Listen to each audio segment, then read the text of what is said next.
হুকুম দিলেন আর সন্ত্রাসী হামলা সহ্য নয়, এবার জেহাদে বেরিয়ে পড়ুন, জেহাদের মাধ্যমে এই সন্ত্রাসীদের দমন করুন। ওরা আসলো মক্কা থেকে ৯৫০ বছর সজ্জিত সন্ত্রাসী নিয়ে, আর মুহাম্মদুর রাসূলুল্লাহ প্রায় নিরস্ত্র নিরীহ ৩১৩ জন নিরীহ মুসলমানদেরকে নিয়ে মদিনার থেকে বের হয়ে গেলেন। বদরের প্রান্তরে উভয় বাহিনী মুখোমুখি হল। আবু জাহালের পক্ষে ৯৫০ অস্ত্র সজ্জিত, রসুলের পক্ষে ৩১৩ জন, তাও নিরস্ত্র। এই নিরস্ত্র প্রায় নিরস্ত্র নিরীহ মুসলমানদের হাতে ৭০টা সন্ত্রাসী নিহত হইল, আরো ৭০টা সন্ত্রাসী গ্রেফতার হইল, আর বাকিগুলি পালাইয়া যান বাঁচাইল। আরম্ভ হইল জেহাদের মাধ্যমে সন্ত্রাস দমন ব্যবস্থা।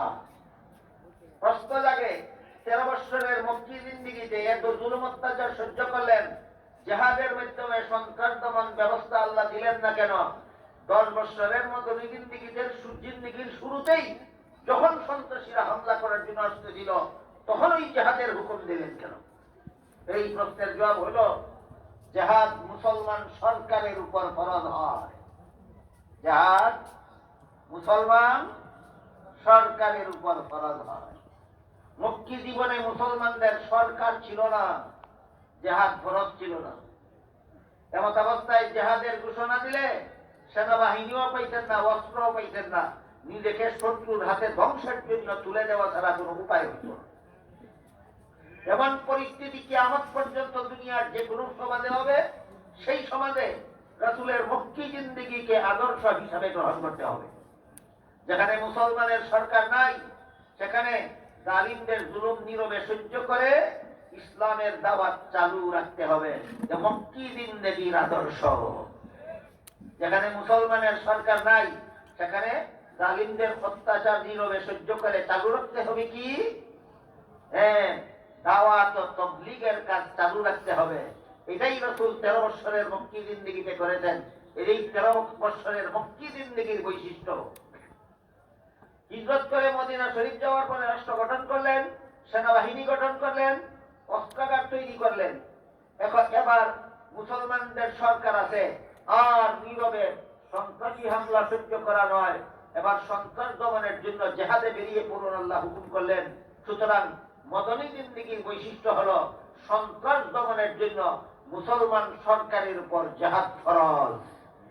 সন্ত্রাস দমনের জন্য মুসলমান সরকারের উপর জেহাদ ফরজ। বর্তমান দুনিয়াতে এই জেহাদ মুসলমানেরা হাত থেকে ছেড়ে দিয়েছে। বর্তমান দুনিয়াতে মনে হয় 57টা রাষ্ট্রের সরকার মুসলমান, একটা দুইটা দেশের সরকার মুসলমান নয়। বর্তমান দুনিয়াতে 57টা দেশ মুসলমান শাসন করে, একটা মুসলমানের সরকারও জেহাদের দায়িত্ব পালন করে। যে কারণে বেদিন কাফিররা ইচ্ছা মতো মুসলমানের রক্ত দিয়ে প্রতিদিন গোসল করে যাচ্ছে। মুসলমানের রক্ত দিয়ে বেদিন কাফিররা গোসল করে যাচ্ছে। এই জুলুম নির্যাতনের জন্য ওই সমস্ত মুসলমান সরকারেরা দায়ী, যারা জেহাদের মাধ্যমে জাতিসত্তার মান ইজ্জত রক্ষা করার চিন্তা চেতনা রাখে না, যারা শুধু কোন রকম গদিটা দখল করতে পারলে ফেরাউনের মতো দীর্ঘদিন কামড় দিয়ে বসে থাকার দায়িত্ব ছাড়া আর কিছু বুঝে না। এই সমস্ত সরকারদেরকে কাল হাসরের মাঠে আল্লাহর আদালতে আসামির কাঠগড়া দাঁড়িয়ে জবাব দিতে হবে।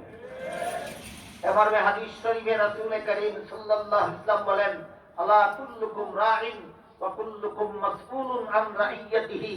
তোমাদের প্রত্যেকেই দায়িত্বশীল, প্রত্যেককেই আপন আপন দায়িত্ব সম্পর্কে আল্লাহর কাছে জবাব দিতে হবে। ফাল আমিরুল্লাযী আলান নাসি রাঈন ওয়া হুয়া মাসউলুন আনহুম। দেশের সরকার সমস্ত জনগণের ব্যাপারে দায়িত্বশীল। সমস্ত জনগণকে শত্রুদের হামলা থেকে রক্ষা করার জন্য সরকারের উপর জিহাদ করা ফরজ। যেই সরকার জনগণের জানমাল নিরাপত্তা রক্ষার জন্য জেহাদের ব্যবস্থা করে না, এই সরকারকে সারা দুনিয়ার সমস্ত মজলুম মুসলমান জনমাধ্যম হল শত্রুদের হাতে। এই প্রশ্নের জবাব কাল হাসরের মাঠে আল্লাহর আদালতে আসামির কাঠগড়ায় দাঁড়িয়ে দিতে হবে। 40 বছরের আবদান নবুয়ত প্রথম অধ্যায়ের বৈশিষ্ট্য, নবীর জন্য নবুয়তের দলিল। দ্বিতীয় অধ্যায় 13 বছরের মক্কি জিন্দেগি, তৃতীয় অধ্যায় 10 বছরের মদনী জিন্দেগি, সমষ্টিগত বৈশিষ্ট্য উম্মতের জন্য শরীয়তের দলিল। 13 বছরের মক্কি জিন্দেগির আলাদা বৈশিষ্ট্য হইল তোমাদের সরকার নাই, অস্ত্র নাই, সেনাবাহিনী নাই, জুলুম সহ্য করো, আল্লাহর কাছে দোয়া করো, দাওয়াত ও তাবলীগের কাজ চালু রাখো।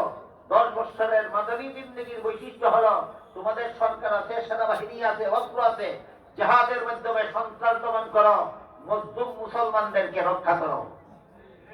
এই হইল সিরাতুন নবীর 3 অধ্যায়ের 3 বৈশিষ্ট্য। অতি সংক্ষেপে তাড়াহুড়া করে আপনাদের সামনে বর্ণনা করলাম।